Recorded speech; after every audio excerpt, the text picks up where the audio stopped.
If people barely notice when you enter a room, it's not because you're invisible. It's because you haven't learned the power of presence yet. The boy who became impossible to ignore. There was once a quiet boy named Malik. He wasn't loud. He wasn't popular. And everywhere he went, people overlooked him. In school group discussions, they spoke over him. At home, no one asked for his opinion. Even among friends, he felt like background noise. One day, Malik asked himself a painful question. Why does my presence feel so small? He spent weeks watching others. The ones who walked into a room and instantly commanded respect. What he noticed changed his life. They didn't beg for attention. They didn't force themselves into conversations. They did something else. So Malik began his transformation. He learned to speak less, mean more. Malik realized that people who are valued don't talk to fill silence. They talk to add value. So he slowed down. He stopped oversharing. He started observing before speaking. In class, instead of talking non-stop, he waited, listened, and then delivered one strong, thoughtful idea. And people noticed. For the first time, classmates turned their chairs toward him. For the first time, people said, "Wow, Malik, that's a smart point." He learned. Your presence grows when your words start to carry weight.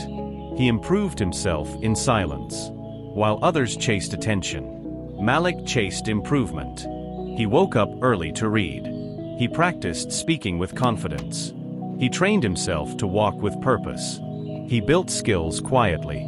And slowly, the world responded. People wanted his opinion. Teachers trusted him. Friends listened when he spoke. Why? Because Malik wasn't the same boy anymore. He didn't try to be valued. He became someone worth valuing. He set boundaries without apology. Malik stopped giving unlimited access to everyone. He stopped answering calls instantly. He stopped saying yes to everything. He stopped chasing people who didn't value him. And suddenly, people treated him differently. They respected his time. They respected his energy. They respected him. Why? Because people value what they cannot easily get. His presence became power. Months later, Malik walked into a room, and people turned. Not because he was the loudest. Not because he tried. But because he had built a presence. Through confidence, discipline, and self-respect. People didn't value him because he demanded it. They valued him because he became someone valuable. If you want people to value your presence, speak less, say more. Improve yourself in silence. Respect your time and energy. Stop chasing people. Build skills that make your presence meaningful. Because when you build yourself, the world adjusts to you, not the other way around. Your presence can become power, but only if you choose to build it. If you're ready to level up your confidence and mindset, watch the next video. Your transformation starts now.